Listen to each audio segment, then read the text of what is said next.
Senhoras e senhores, muito boa tarde. Recomeçando os nossos trabalhos, nós teremos agora a sessão 5, com a apresentação das conclusões e compartilhamento de resultados dos grupos de discussão. Então, a partir de agora, tem a palavra o chefe de fortalecimento de capacidades e serviços consultivos do Departamento de Políticas de Concorrência e Consumidor da UNCTAD, o senhor Juan Luis Cruceleg, que é o nosso moderador. Muito obrigado. Buenas tardes. Bien, retomamos la sesión con la puesta en común de las conclusiones de los grupos de trabajo sobre el caso práctico que ha sido expuesto. Entonces, bueno, ahora, como no puede ser de otra manera, primero habrá que dar la palabra a la parte acusadora, a la representación de las empresas perjudicadas que procedieron a denunciar ciertas prácticas anticompetitivas, y por lo tanto pues vamos a escuchar cuáles son sus argumentos para justificar estas acusaciones.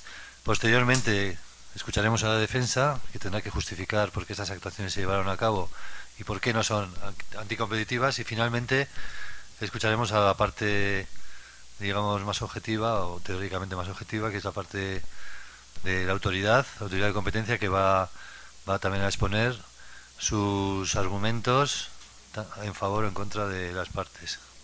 Así que, en primer lugar, representante del Grupo 1.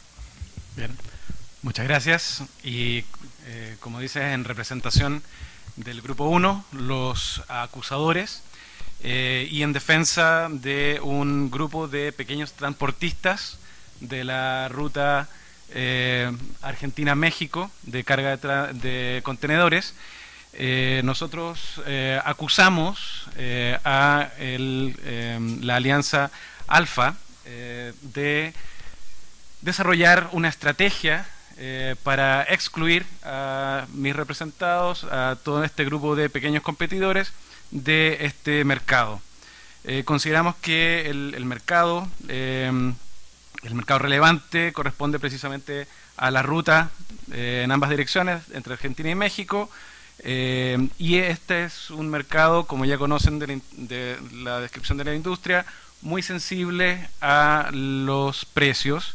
Es un mercado de pocos margen, de un margen bajo, y por lo tanto cualquier estrategia predatoria puede tener efectos muy significativos respecto de pequeños competidores. Dentro de este mercado, la Alianza Alfa claramente cuenta con una posición dominante. Esa la derivamos de, primero, el contrato de exclusividad que cuenta con el regulador SAFE, que le ha permitido contar con una autorización que excluye a otros posibles competidores de esta ruta desde Argentina,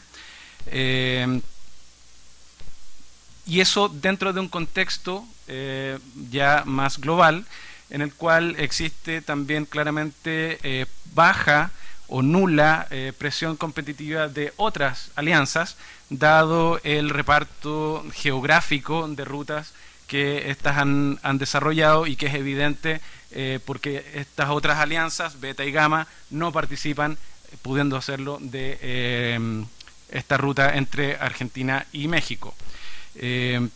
Además, esa posición dominante se ve verificada en los hechos con el alto porcentaje de participación de mercado con que cuenta, sobre 95%, y que por lo tanto no es posible desafiarlo tampoco por pequeños transportistas. En cuanto a las conductas que construyen esta estrategia de exclusión, estas corresponden básicamente a tres. Primero, un sistema de descuentos retroactivos que uniformemente en la doctrina económica y jurisprudencia han sido calificados como anticompetitivos por sus efectos de exclusión, incluso a competidores que tengan una misma capacidad y nivel de eficiencia, porque no son replicables por otros entrantes, y también por una estrategia de precios predatorios, donde ha establecido específicamente barcos que van con que ofrecen precios de transporte de carga mucho más bajos que los habituales, que coinciden con las frecuencias, rutas y características de oferta de sus competidores para neutralizarlos, y los menores ingresos que esa baja de precios predatorios les genera a la alianza, no son soportados por cada uno de sus miembros, sino que son absorbidas, son subsidiadas por cada uno de los miembros, y este es un comportamiento entonces colectivo, no es simplemente de una mejor oferta. Y esto además se ve reforzado con una tercera práctica de esta estrategia, al ejercer presión sobre el regulador para que retire las autorizaciones que ha otorgado a pequeñas compañías independientes, y ejerciendo vías de hecho en ese respecto. Y por lo tanto tenemos un grupo de operadores navieros que cuenta con una posición dominante en el mercado geográfico que hemos definido, que está desarrollando múltiples conductas con el objetivo de excluir a sus competidores, y que estaría teniendo efectos también al impedir su crecimiento y expansión. Por todo eso pedimos el cese inmediato de estas prácticas. Además solicitamos que se emita una recomendación al regulador sectorial para que revoque o limite los contratos de exclusividad que pueda suscribir, y se establezcan multas que sean disuasivas, que además se reserva todos estos transportistas el derecho a accionar después para la indemnización de los perjuicios causados por estas conductas.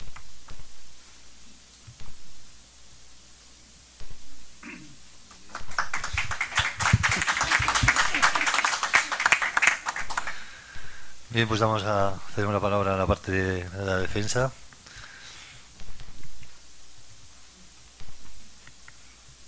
Bien, muchas gracias. En primer lugar, quisiera hacer una referencia general y conceptual respecto de la práctica de mis defendidos, y luego ir rebatiendo punto a punto cada una de las acusaciones. En primer lugar, existe una diferencia sustantiva entre los intereses que defiende una parte y la otra. Claramente, quienes acusan representa a un grupo de transportistas, y lo que me toca hacer a mí va a ser probar que nosotros estamos defendiendo los intereses de los consumidores, mucho mayor en número y mucho más alineados con el bien público que el bien de un pequeño grupo de transportistas que lo que está tratando es de defender claramente sus intereses. En general, queremos partir de la idea de que la actividad de transporte marítimo cuenta con características de lo que en la teoría económica se denomina monopolio natural. Esto es esencialmente que los costos medios son decrecientes mediante la operatoria de economías de escala, de modo tal que se va a conseguir mayor eficiencia cuanto mayor sea la posibilidad de compartir y repartir estos gastos fijos. Por lo tanto, el hecho de que exista una asociación entre empresas apunta precisamente a una mejor captación de un mejor reparto de los costos fijos y una captación de eficiencia. En la medida en que procuramos captar esta eficiencia, lo que hacemos es establecer pautas para repartirlo, para asignarlo y para compartirlo con los consumidores, en este caso los cargadores. Por otra parte, el poder de mercado que se nos acusa precisamente tiene que ser probado que se da a instancias de un abuso de posición dominante, y lo que estamos diciendo nosotros es justamente todo lo contrario. Producto de nuestra alianza es que somos capaces de poder conseguir precios de conveniencia para el sector de cargadores. Y por otro lado, consideramos que las pruebas aportadas no son relativamente frágiles, no obstante pueden ustedes agregar algunos componentes, y planteamos de antemano que va a ser necesario que prueben el daño que efectivamente se puede causar o que ha sido causado. Bien, en relación con la primera acusación, que la conducta colusoria en el propio objeto de la conferencia marítima. Bueno, quisiera recordar las razones que fundan la existencia de conferencias marítimas, y precisamente es defender a transportistas como ustedes, es decir, la inexistencia de conferencias marítimas es lo que en determinados contextos como el presente da lugar a que desaparezcan los más pequeños. La propia existencia de fijación de pautas y compartir determinados activos es lo que permite que se reproduzcan en un mercado que, como decía, por las propias condiciones de monopolio natural, si se lo deja desenvolver más libremente por fuera de ciertos arreglos, tiende a la concentración económica y la eliminación de los pequeños transportistas. Adicionalmente, el código vigente que aquí tenemos y podemos exponer y podemos ver en detalle, nos estaría avalando. Bien, en segundo lugar, respecto de la conducta colusoria por reparto de mercado. Como decíamos, la condición de monopolio natural y la idea justamente de abrir una ruta nueva refuerza esta lógica por todo el desafío que reporta para quien ingresa, y en ese sentido la existencia de un... el reparto de mercado es justamente una forma en las rutas existentes de captar los beneficios de la práctica integrada, de modo tal que es una forma de asignar los excedentes a los consumidores, es una condición para conseguir mayor eficiencia, de modo tal que eso va a ser lo que luego permita asignar a los consumidores, en este caso decía los cargadores, la eficiencia. Por otra parte, se trata de el caso que nos compete, se trata de una ruta nueva, por lo tanto también es dudoso que esté operando el caso de la colusión. Bien, en tercer lugar, conducta colusoria consistente en la firma de un acuerdo de exclusividad entre Alfa y SAFE. Lo que quisiéramos plantear aquí es que precisamente el contrato no se da entre operadores comerciales, sino entre una agencia que persigue el bien público y una empresa, de modo tal que es prerrogativa de esta agencia la asignación de las rutas y las pautas que regula sobre ella, y no es producto de una conducta comercial unilateral por parte de la empresa. Por otra parte, el acuerdo no está prohibido y la exclusividad, alineada con los intereses de SAFE, apunta a tener un mecanismo, como decía, pautado para que los consumidores puedan tomar el beneficio. Adicionalmente, hay algo que es contradictorio en el reclamo, y consiste en que efectivamente ustedes están operando el 5% y a la vez denuncian el contrato de exclusividad. O sea, la propia operatoria de ustedes está mostrando lo laxo de ese contrato de exclusividad en el mejor de los casos.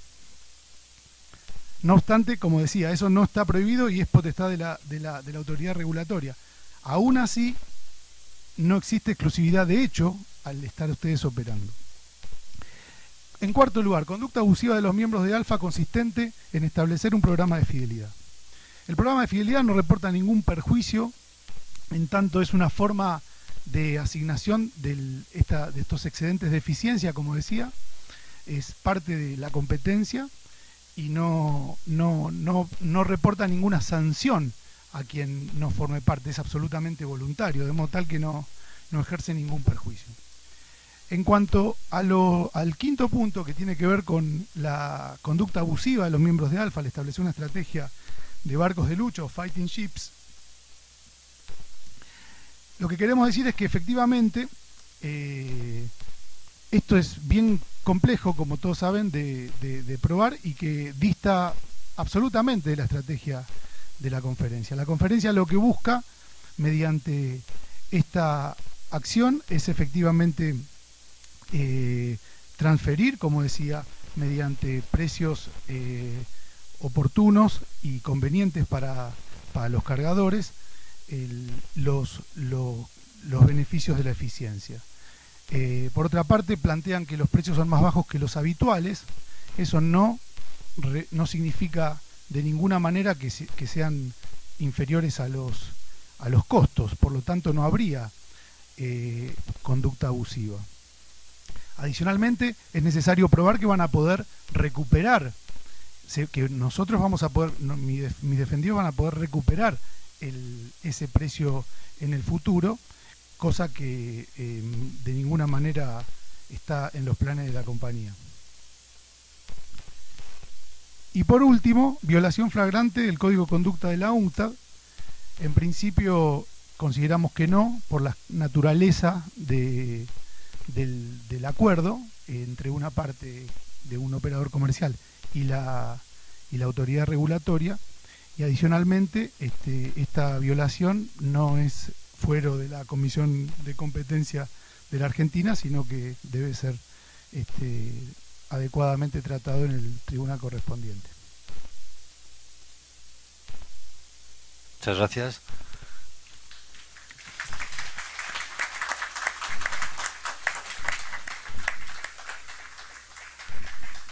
Bien, cedemos la palabra a la autoridad.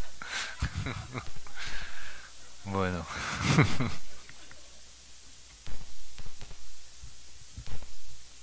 Bien. Son las dos únicas intervenciones que no aplaudí en todo el evento porque se iban a interpretar como prejuzgamiento.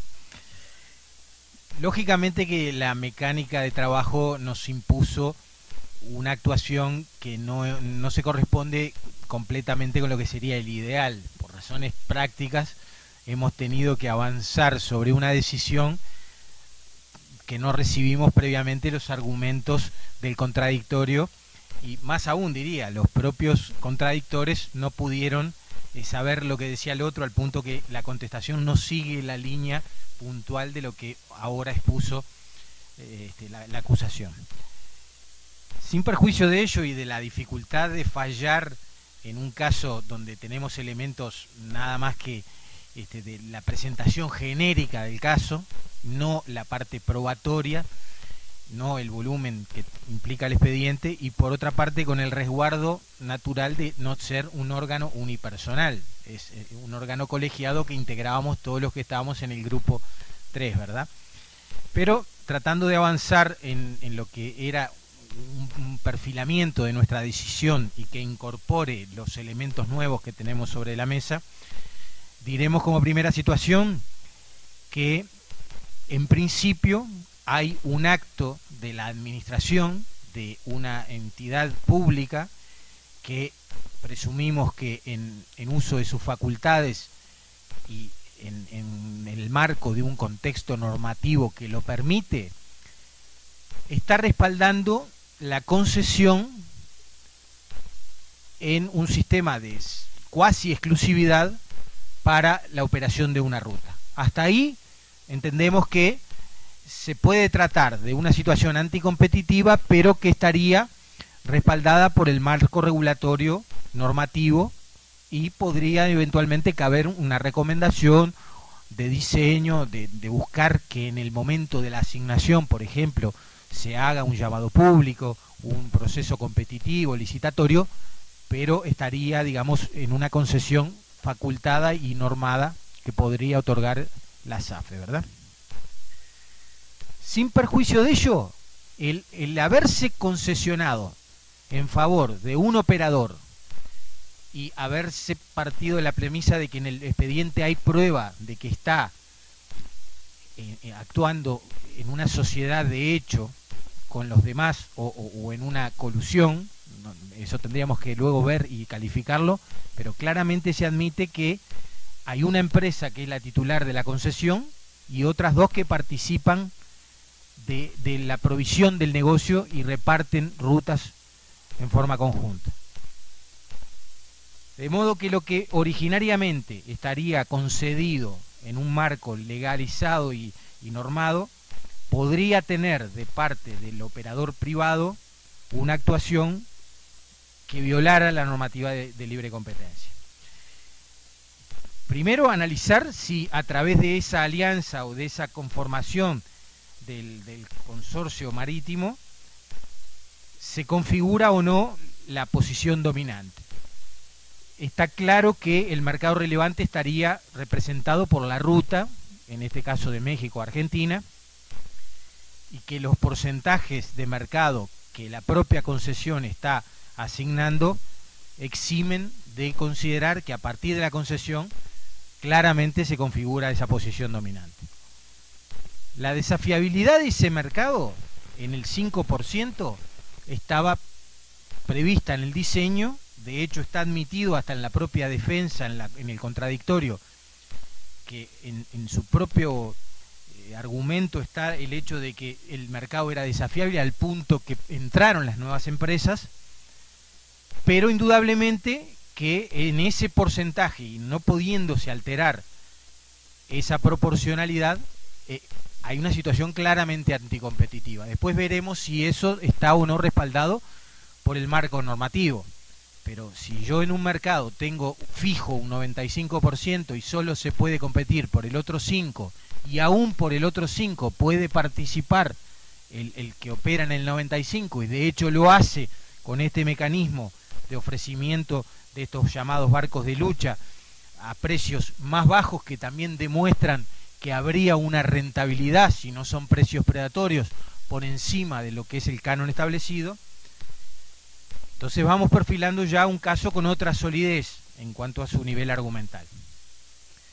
Si es válida o no la presión sobre el regulador respecto del no pago del canon al dar ingreso por mayor porcentaje de aquel que estaba comprometido a los pequeños grupos, bueno, eso quizás admita 2 lecturas, ¿verdad? Por una parte, si yo celebro un contrato bilateral, voluntario, con la autoridad que pone las pautas y establezco un porcentaje fijo que luego en los hechos me lo altera la propia autoridad dando ingreso por más de lo convenido a pequeñas empresas, es válido, creo, que yo presione, entre comillas, o que reivindique el contrato que me fue firmado y las reglas de juego con las cuales yo pacté, entre las cuales está, por supuesto, el pago de la contrapartida o del canon.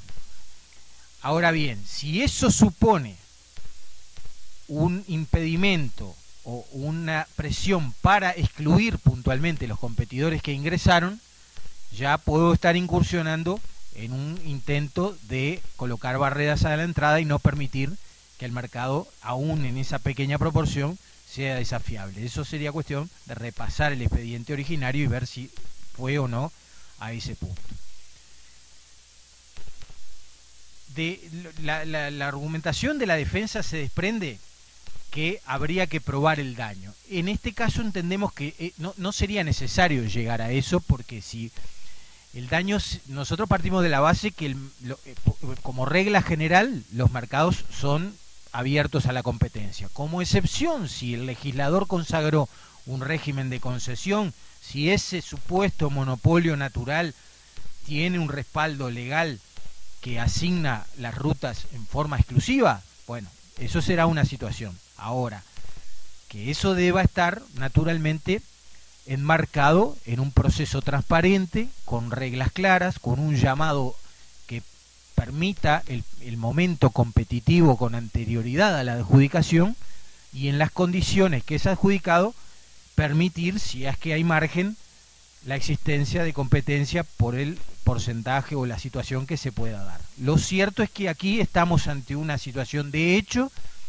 donde ingresan 2 nuevas empresas en un mercado que en principio estaba adjudicado en forma exclusiva a una empresa, que se consorcia con otras para repartir rutas e incluso para subsidiar precios para competir con estas nuevas, y en ese reparto de la utilidad que en principio le correspondía legítimamente a una sola empresa, no entendemos que sea un imperativo la prueba del daño, sino que por objeto está claro el propósito de cerrar un mercado a la competencia, no ya en exclusividad, sino incluso en el propio margen que la propia licitación, o mejor dicho, la propia adjudicación estaba planteando.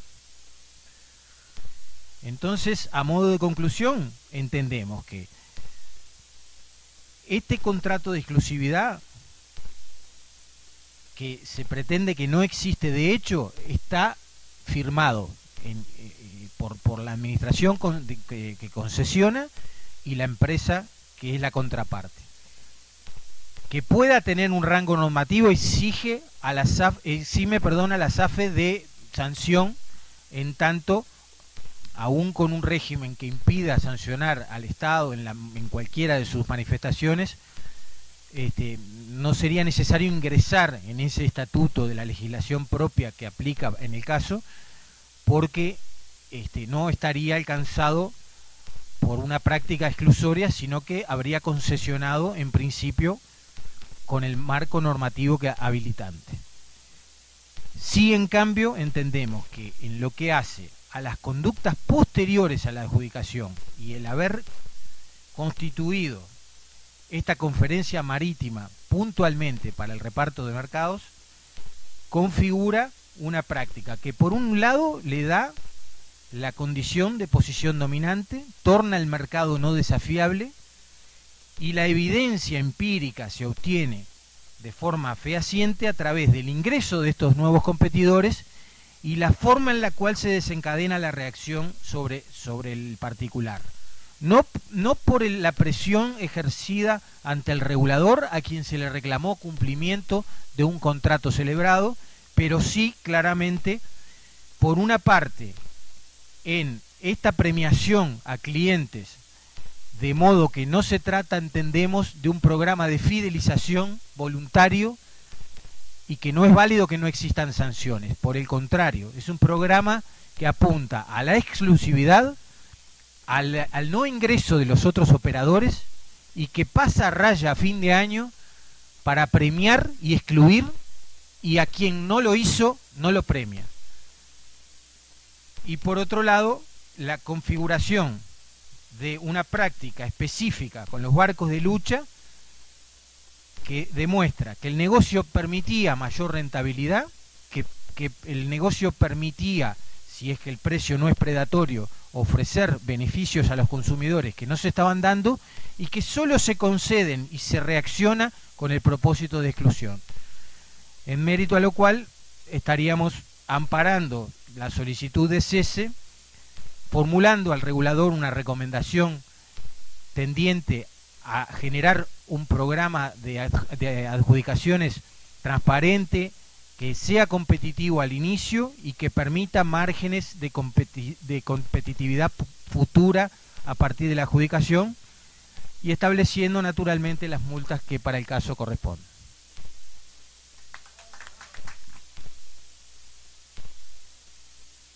Andaron, ¿eh? Los demandados. Muchas gracias. A corte. Bueno, ahora quisiera abrir un poco, ceder la palabra al resto de participantes. Seguramente que hay comentarios a los argumentos de las dos partes y también de la parte de la autoridad, y es el momento ahora de rebatir lo que se ha dicho.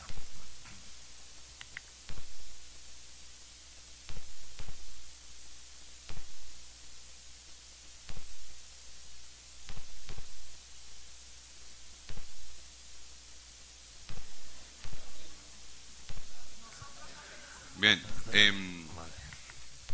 déjame ver. Pensé que íbamos a ganar. Teníamos un fundamentos muy sólidos. Realmente, el caso es bien complicado porque obviamente que faltan muchos elementos, etcétera, pero las mismas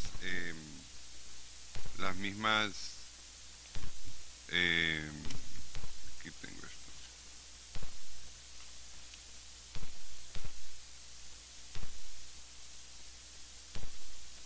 las mismas alianzas marítimas están avaladas en la realidad por conferencias, y eso es un hecho. Cuando también se dice que es un ente estatal público que hace la concesión, si ésta se realiza de una manera con un espíritu de libre competencia durante la adjudicación, no es una práctica anticompetitiva, ¿no? Por tanto, pensábamos nosotros que el hecho de tener la exclusividad de la ruta México-Argentina no es una práctica anticompetitiva. Lamentablemente, el Grupo 3 ha determinado que sí lo es, solo por el hecho de que se adjudicó, sin tomar en cuenta de que no son competidores no es una práctica anticompetitiva vertical, simplemente es una adjudicación del Estado de un bien público a un privado.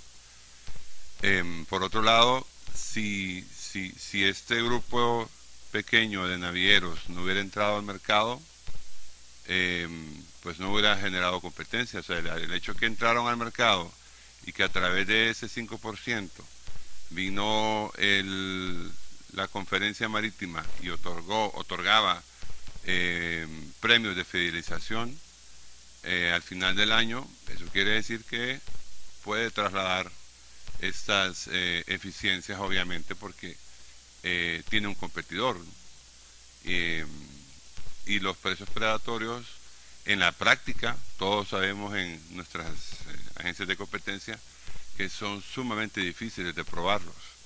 Por ende, hay que comprobarlos, y para probar un caso de precios predatorios tenemos que tener tiempos prudenciales para ver si realmente fueron precios predatorios, y luego de eso ver la conducta del que implementó los precios predatorios para ver si los vuelve a subir antes, como estaban antes de imponerlos, o mucho más altos.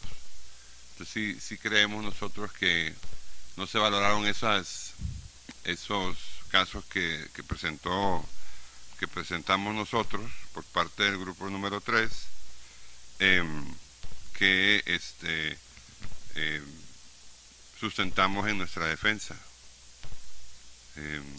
De ahí, cuando hablamos de acuerdos de exclusividad, digamos que no fuese, ¿no? Que la exclusividad en sí no es mala, ¿no?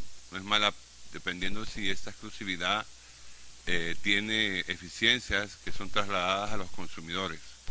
Por ende, también habría que analizar por el grupo número 3 si realmente esta exclusividad se otorgó de SAFE a Alfa no trajo más bien eficiencias a los consumidores de Argentina.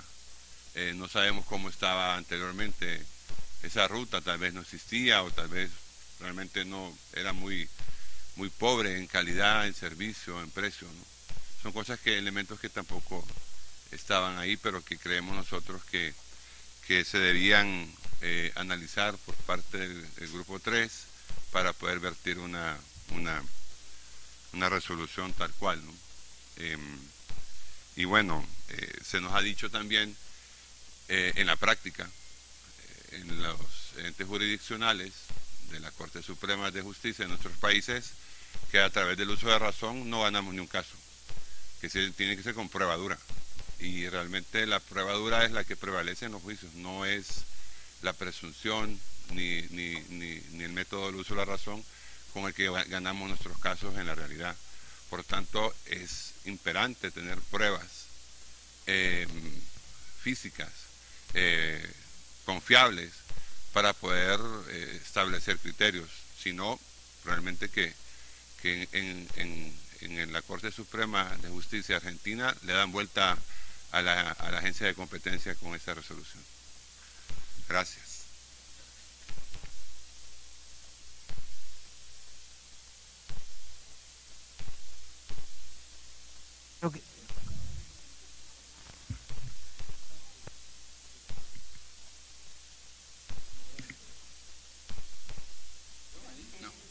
Ahí está, sí. Bueno, yo voy a hablar en representación del grupo 1, o sea, de la parte acusadora. A mí me parece que acá hay bastantes pruebas duras sobre el tema.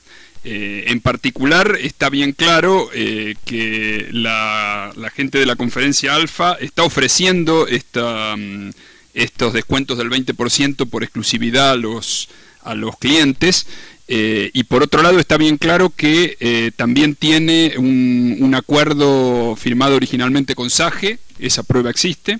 Está claro por información disponible en el mercado que tienen el 95% de la ruta esta, con lo cual tienen posición dominante. Entonces, acá no es que faltan pruebas, las pruebas están. Puede ser de algunas cosas que sí sea discutible el tema de si las notas que presentaron pidiendo que se le retirara las autorizaciones a los competidores, eso es o no una defensa de sus derechos o es exclusorio.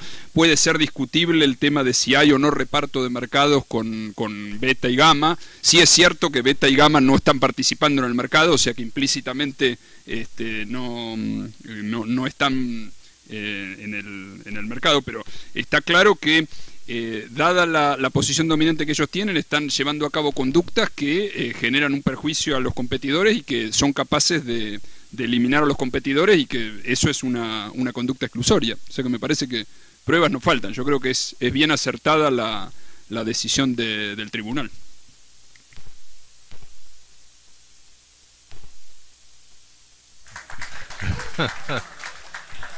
No, ya estamos aquí. Otro comentario de la parte de la defensa, quizá? Que nos vemos en el TSA. Ahí en nos el vemos. Tribunal Superior Administrativo. Ok.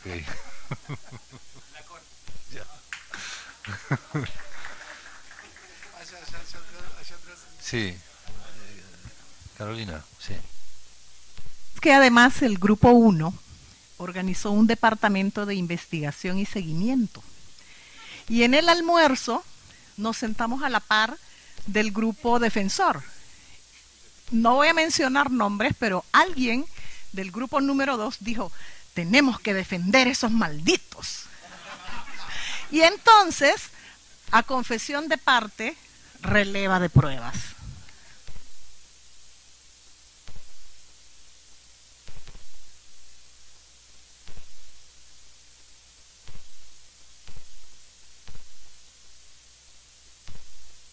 Sesión legalmente dada con todos los derechos, ni siquiera debieron haber participado del 5%, y por cierto no podía haber generado todo lo que se generó.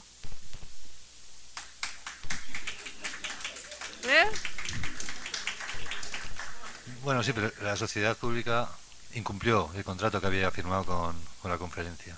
Claro, pero ¿quién eso tendría que ir por otra vía. Quiero decir, una reclamación de la conferencia a la sociedad pública por incumplimiento de un acuerdo, por la vía administrativa probablemente, pero bueno, eso no entra dentro del marco de esta discusión, yo creo. Quizá el juez tiene que dar una argumentación. No, yo creo que capaz que si hay más opiniones cerramos después en un argumento general.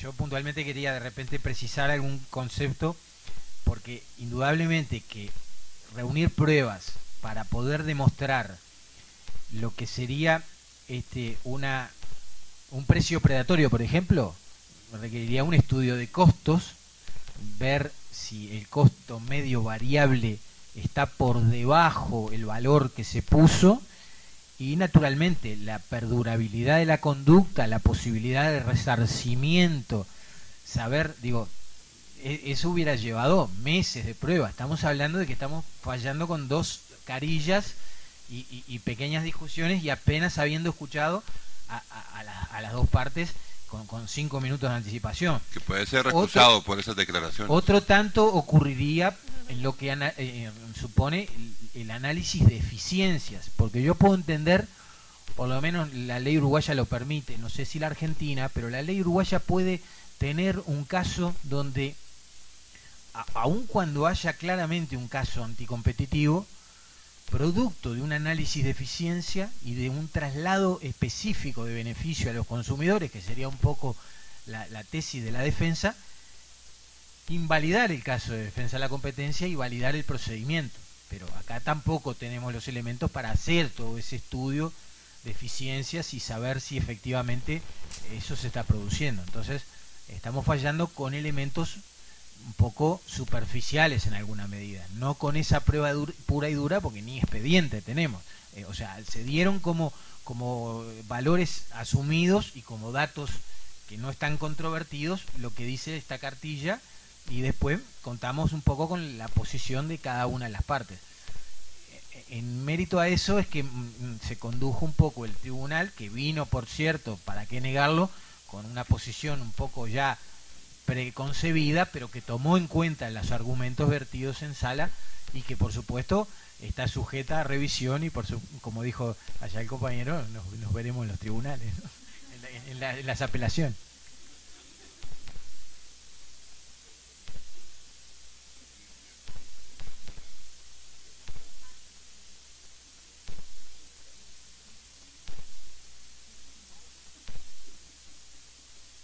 Bueno, pues ¿algún otro comentario? Sí. Muchas gracias. Ya, bueno, tengo que identificarme como estando con el grupo 1. Decir que para mí fue muy interesante, muy gratificante, que habíamos tenido una discusión muy viva, muy animada, mismo apasionada.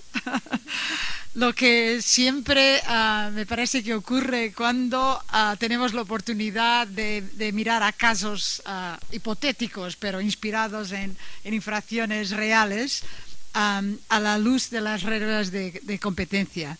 Claro que, bueno, ya agradecer a Juan Luis de haber preparado, porque, bien, es difícil a reunir los datos mínimos para podermos evaluar algo sin inundarvos de información. Nos quedaríamos aquí por un día o dos. Lo que me parece muy interesante en nuestra discusión es que claro que había opiniones diferentes. Entonces, ¿por dónde empezar? El acuerdo de repartición de mercado era relevante o no, mejor sería focalizarse en el abuso de posición dominante traducido en conductas exclusionarias, la secuencia, lo que teníamos que subrayar o mismo ¿cómo decirlo?, escribir para fundamentar nuestra posición. Entonces, creo que es siempre un ejercicio muy interesante, que es interesante también ver que todos vosotros, sin duda en los otros grupos, tienen sus experiencias, sus puntos de vista. Ni siempre estaremos de acuerdo, pero también digamos que la belleza de la cooperación regional e internacional es esa, que tenemos la posibilidad de no estar de acuerdo, sobre todo cuando hablamos de algo tan técnico, pero así también compartimos experiencias y podemos compartir nuestra experiencia a la luz de nuestra propia legislación, que no es necesariamente la misma. Mismo sé, claro, en América Latina, el Caribe, hay mucha convergencia, me parece. Entonces, de mi parte, quería agradecer muchísimo a mis compañeros, además a Alejandro, que ha sido un portavoz fantástico, porque ha logrado escribir algo coherente después de tantos comentarios cruzados y tantos puntos de orden a la mesa. Bien, felicitaros a todos, esperando que esta metodología la podamos continuar en próximas reuniones. Gracias.